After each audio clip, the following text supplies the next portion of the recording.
Hello, one and all, and welcome to my video review for NXT TakeOver London.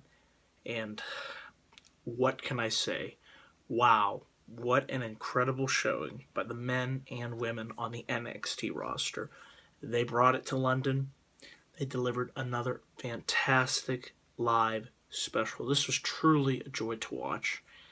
And it shows like these that make me proud to be a fan of professional wrestling, and it's also a good thing to know that there is hope for the future of WWE for the main roster to eventually become as awesome as NXT is to watch, because under the guidance, tutelage of Triple H, under his leadership, I feel like bigger and better things are ahead for the main roster once him and Stephanie take over control from Vince. So just wow, what an electric atmosphere. Over 10,000 people were packed into Wembley Arena, and they were loud, they were boisterous. It was a great European crowd, and the show that they got, they had every right to be as loud and raucous as they were, because this was a fantastic show. Every match on this show delivered in terms of quality and enjoyment. There really wasn't, quote unquote, a bad match on the show. So definitely another great installment in NXT TakeOver specials. So with that, let's get into the review. So we kick things off. We have Triple H standing in the ring, gets the crowd pumped, says "We are NXT," and they play this great opening video package. And then we have our first match of the evening. It is Asuka taking on Emma. Really, really good match. Emma definitely got in a lot more offense than I thought she would have. She definitely brought the fight to Asuka, and these two had a really, really good match. Great opening match. Asuka looked good. Emma looked just as good. And this was women's wrestling at its finest. There were a lot of great moments in this match. Dana Brooke also got involved. It looked like she was going to cause the distraction.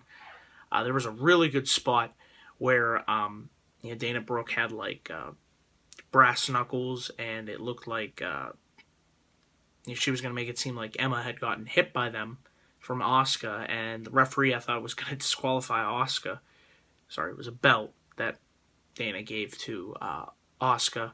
However, the ref threw Dana Brooke out of ringside, and Asuka was able to eventually hit the spin kick that knocked Emma out and led to Asuka getting the victory. So these two pulled out a lot of good moves, really a good technical match, and the right person won. I felt like Asuka was going to win this match, and I was correct in predicting that Asuka would win.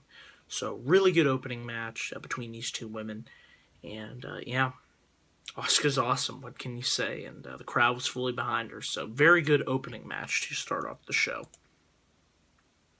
And then we had our NXT Tag Team Championship match. It was Enzo Amore and Colin Cassidy challenging Dash and Dawson.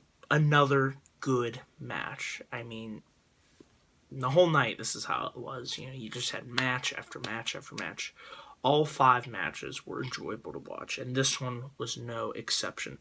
There were points during this match that I thought, Enzo and Big Cass were going to finally win those tag team titles. It came so close. And I thought tonight was the night. However, that didn't remain to be seen. I was really pulling for Enzo and Big Cass to win the tag titles, but Dash and Dawson were able to retain after they hit the Shatter Machine, their finisher, and they picked up the victory. But these two teams put on one hard-fought battle, and there was one really awesome chant that the crowd was saying throughout this match. It was na na na na Big Cass. Instead of Hey Jude, it was awesome, electric atmosphere. This crowd was so into Big Cass and Enzo, and they were just as disappointed as I was that they weren't able to win the NXT Tag Team titles. So Dash and Dawson were able to pick up the victory. Not sure where they go from here, but there are a number of viable challengers. You have the Hype Bros, you have Blake and Murphy. You have Jason Jordan and Chad Gable. So the NXT Tag Team division is definitely a bright spot, and it is one to look forward to. And I'm interested to see where they go with Dash and Dawson as the NXT Tag Team Champions. So good match, very good match. Enjoyed it. After this, we had Baron Corbin defeating Apollo Crews. Out of all the matches on this show, it was definitely the weakest match. That wasn't to say that it was a bad match, but out of all of them, if I had to pick one, this would have been the weakest. However, these two guys, they put on a very hard-hitting, physical match. There was one part of the match where Crews was tossed over the top ropes, and he hit his arm into the steel steps. Corbin, throughout this match, was just talking up a storm. He's like, "You should have stayed at home. You shouldn't even have came across from the States." And the outcome of this match definitely surprised me, as Corbin, towards the end, was able to hold on to the ropes, was able to hit Crews with the end of days, and this was apparently Cruz's, first ever one-on-one loss in NXT. Didn't see Baron Corbin beating Apollo Crews, but it was definitely a shocker. And these two put on, like I said, a very physical match. I could definitely see the feud continuing from here. I wouldn't mind seeing it continue. Seeing as how Corbin won, and the crowd was very upset about that. They were fully behind Apollo Crews, and they were just giving it to Corbin. But yeah, Baron Corbin able to pick up the victory in what was a very physical match between him and Apollo Crews. So it wasn't a bad match. Wasn't the greatest match on the show, but it was okay. We'll give it that. And then after this match, one of the best matches of the night, it was Bayley defending her NXT Women's Championship against Nia Jax. Now, going into this match, we already knew that Bayley was going to be the underdog. I had no idea how she was going to get out of the wrath of Nia Jax, and Bayley took an ass whooping in this match. I mean, she had to fight, scratch, and claw, use everything at her disposal in order to overcome Nia Jax. I didn't know how she was going to get out of this, but she just had to keep being resilient. And every time Nia Jax would get Bayley down, she would just find a way to kick out. And Nia actually hit 3 consecutive leg drops on Bayley. She was working on the shoulder, and it was just, she was throwing Bayley around like a ragdoll at times. And I was like, this is not good for Bayley. I really didn't see her.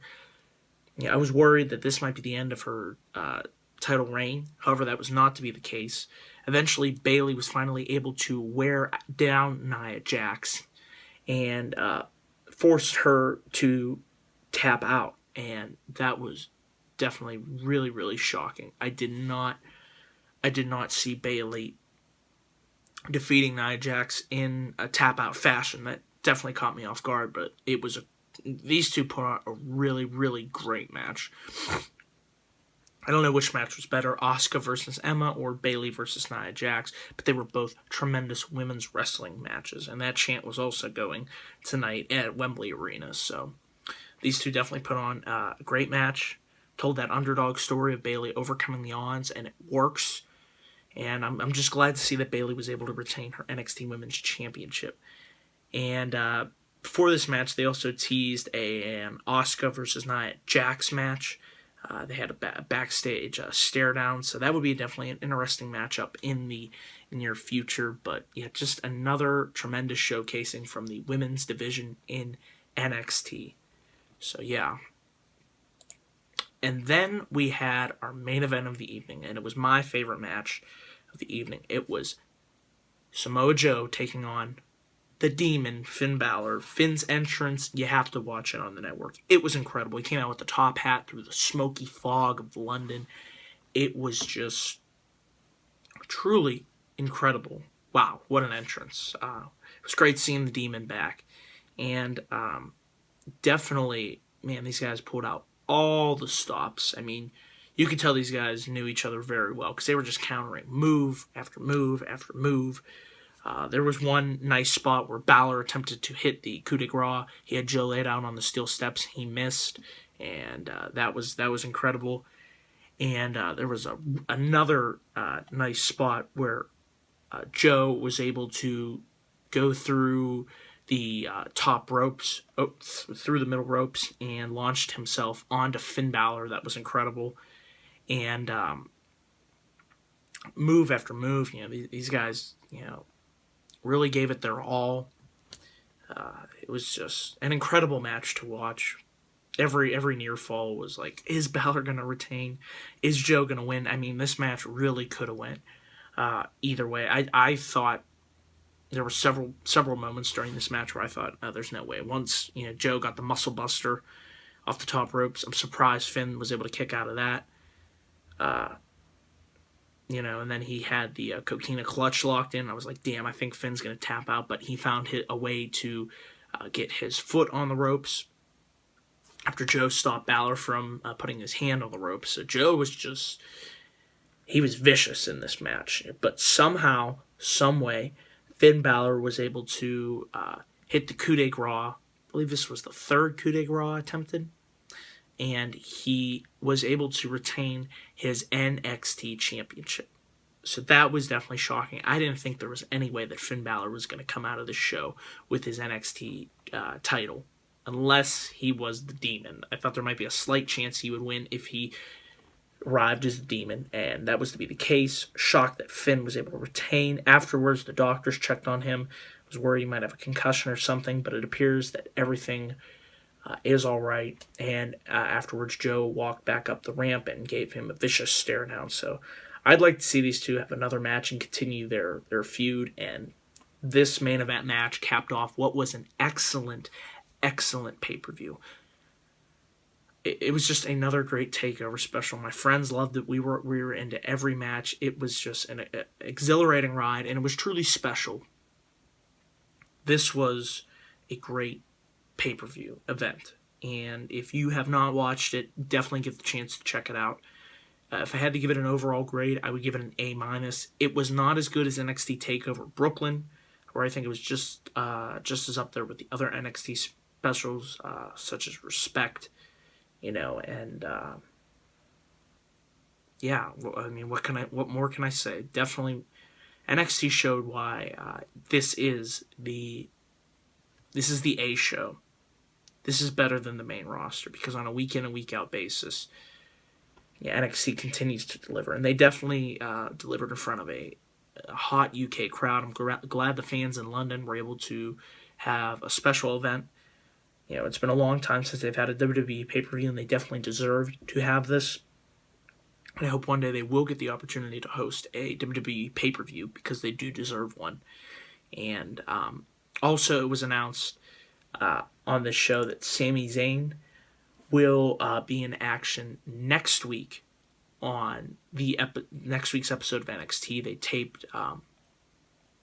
They taped his return before the show, so definitely looking forward to seeing one of my favorite NXT superstars return to the ring. Not sure how long he's going to be down on NXT.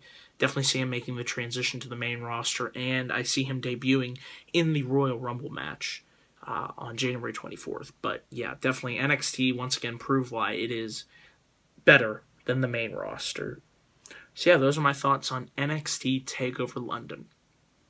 Let me know down below what you all thought of the pay-per-view in the comments section below. I would really like to know what you all thought, your thoughts and opinions. Thank you all for watching this video. Please click that like and subscribe button for more video content coming to this channel. And as always, remember that NXT is awesome because the future is now. With that, I am out. Peace.